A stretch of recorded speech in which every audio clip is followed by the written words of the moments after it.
Hello friends, good morning. Welcome to our chemistry class. Today we are going to discuss the continuation of mass spectrometry. Okay friends, let us start.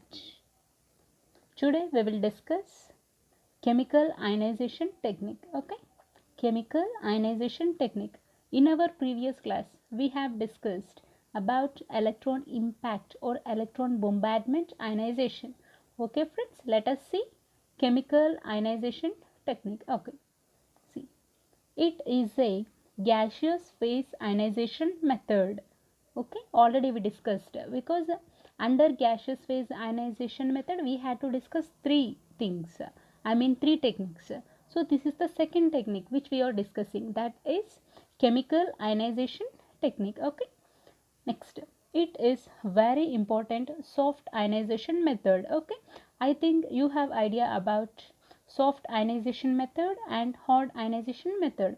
Already we discussed about the soft and hard ionization method in our second class, I think. Yes, next. Okay, as this is soft ionization method, okay, here the fragmentation is less. Okay, in case of soft ionization method, fragmentation is less. Okay, fragmentation is less means, okay, fragmentation less means the intense peaks of molecular ions are also less. Okay, next, see examples for this.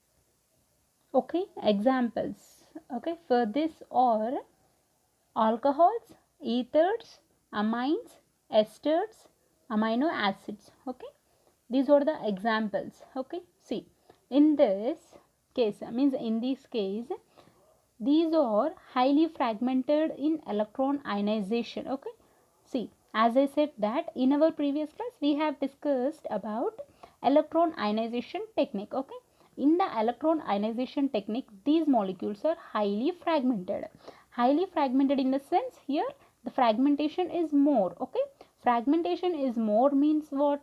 Number of fragments which are formed are also more. Okay, if the fragments are more, then it will be difficult, okay, to detect, so that the molecular ion peaks will not be detected. Okay, this is in case of electron ionization technique. Okay, that's why here we are telling that this is somewhat advanced technique when compared to the previous technique. Okay, next, see, to get proper molecular ion peak we should use chemical ionization technique. Okay, hope you understood friends, just simple, nothing. See, this is a gaseous phase ionization method. Okay, and it is a soft method. Okay, soft method. Okay, you have idea, no, soft and hard. Yes, next, here the fragmentation is less. Okay, see, as the fragmentation is less, number of fragment ions which are formed are also said to be less. Okay, if the fragment ions which are formed are less, then it is easy for us to detect the molecular ions. Okay, okay, whereas in case of electron ionization technique, so the previous method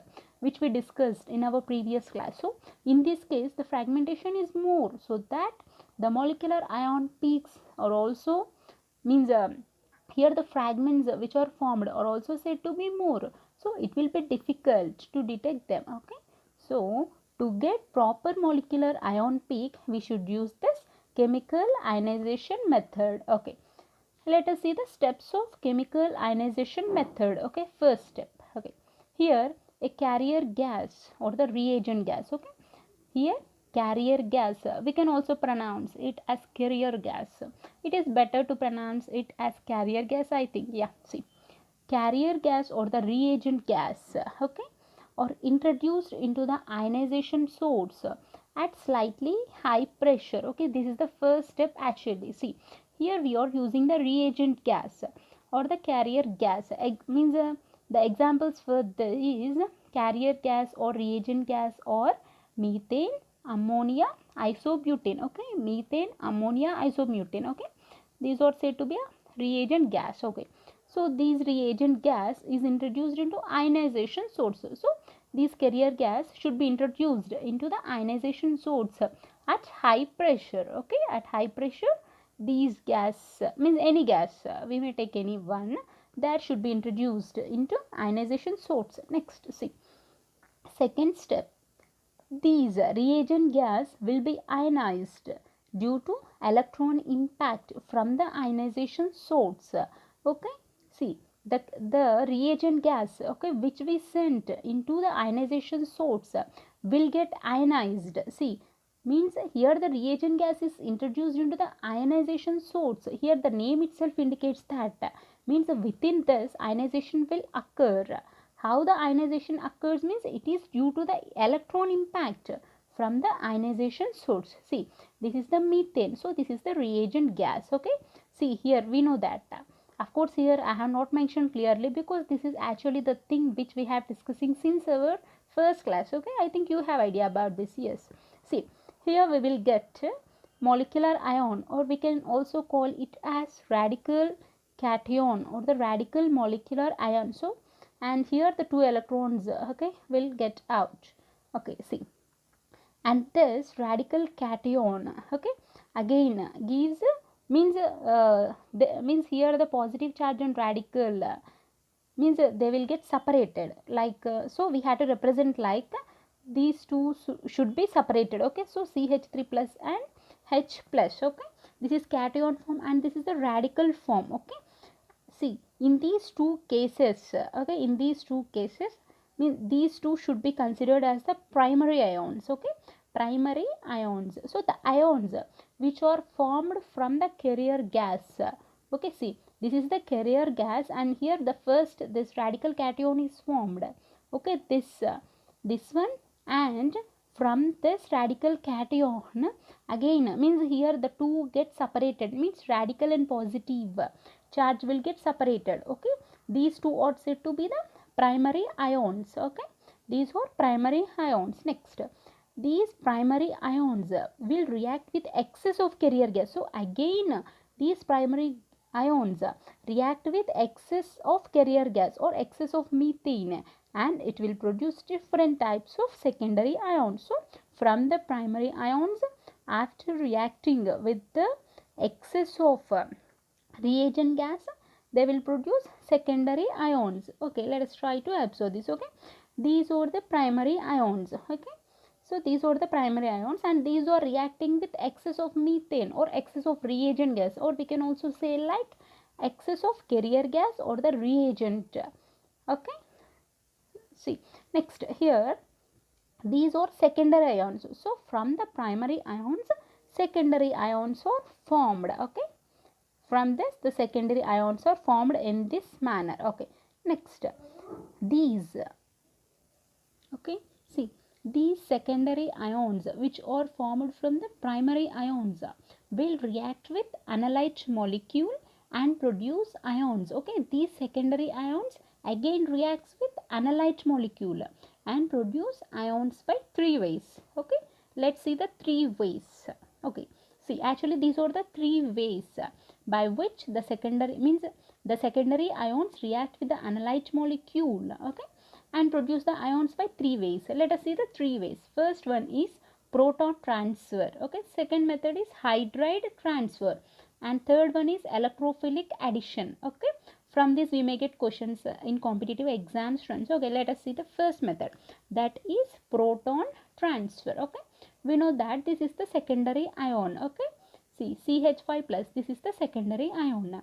See this secondary ion reacts with this is analyte molecule. Okay, M means analyte molecule. See proton transfer. Okay, the method is proton transfer. Okay, proton transfer in the sense, see here this the secondary means from the secondary ion a proton will get transferred to the analyte molecule, that is MH, and we know that proton is positively charged, no? So that here we will get MH plus. So this is the MH plus. Okay, plus CH4 in the same manner. See this is also, friends, see this is C2H5 plus. Okay, C2H5 plus is what? This is secondary ion. Okay, this secondary ion reacts with analyte molecule. Okay, and here our method is proton transfer. So here the proton transfer will occur from this secondary ion. So here we will get MH and plus. Okay, MH plus. Okay, this is the remaining. Okay, next see means here molecular ion plus 1. Okay, means M plus 1. So molecular ion plus 1. Okay, So this is called quasi-molecular ion. Okay, quasi-molecular ion. See, if the molecular ion is having a weight of about 25, means okay, after interaction with this secondary ion, means even though it is interacting with the secondary ion, here only a one proton transfer will occur from secondary ion to analyte molecule. So that just we had to add 1 to this analyte molecule. So here we will get 26. So this is quasi-molecular ion. Hope you understood this. Yes. Next, let us see the second method, that is hydride transfer. Okay, hydride, so negative charge like that. Okay, see, hydride transfer. Okay, C2H5 plus. Okay, this is secondary ion. So here also it is reacting with analyte molecule. Okay, analyte molecule. Okay, here what's happening, this molecule is losing one. Okay, means hydride transfer will occur, means hydride transfer from analyte molecule to the secondary ion. So it is just quite reverse to the first method. Okay, in the first method M plus 1, okay, that is proton is transferred to the analyte molecule, but here the hydride transfer will occur from analyte molecule to the secondary ion. So they are quite opposite, we can say. Okay, see, if the molecular weight is supposed to be 25, okay, and in the spectra it can be detected as 24, because here the hydride transfer will occur from analyte molecule to the secondary ion. So here the analyte molecule is losing its weight. Okay, so here it can be detected as 24. This hydride transfer will be observed in case of acids and alkanes. Okay, next, third way is electrophilic addition. Okay, electrophilic addition. Okay, here also the molecular ion, okay, will reacts with methyl cation, so CH3 plus. Okay, here what will happen, just they will simply interact. Okay, that is M plus CH3 plus, or simply we can represent this CH3 as 15, because the molecular weight of carbon is 12. Okay, here only one carbon is present now, so 12 plus 3 hydrogens are present, that means 3. So 12 plus 3, that is 15. So we can represent it in the form of M plus 15. Okay, plus. This is observed in the case of electrophilic addition. For example, if the molecular weight of the molecular analyte is given as 25, okay, after the electrophilic addition, the product is just we had to add 15. So just we had to add 15. Means here we are adding 15, means what we are adding, CH3 plus, because the molecular weight of CH3 plus, that is methyl cation, is 15. So here we will get 40. So this means the spectra is observed at 40. Means if the spectra is observed at 40, means we can easily say is that there the electrophilic addition has happened.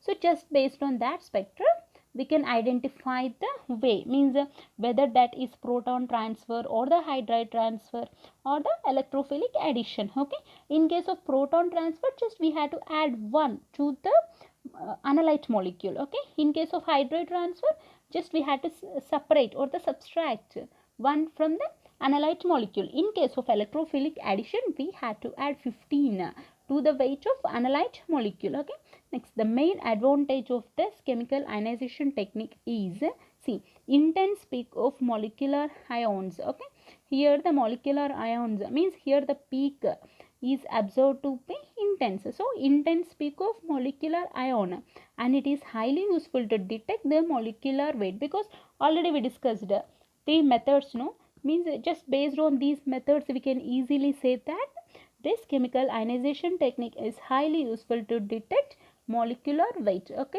okay friends, hope you understood this. Thank you.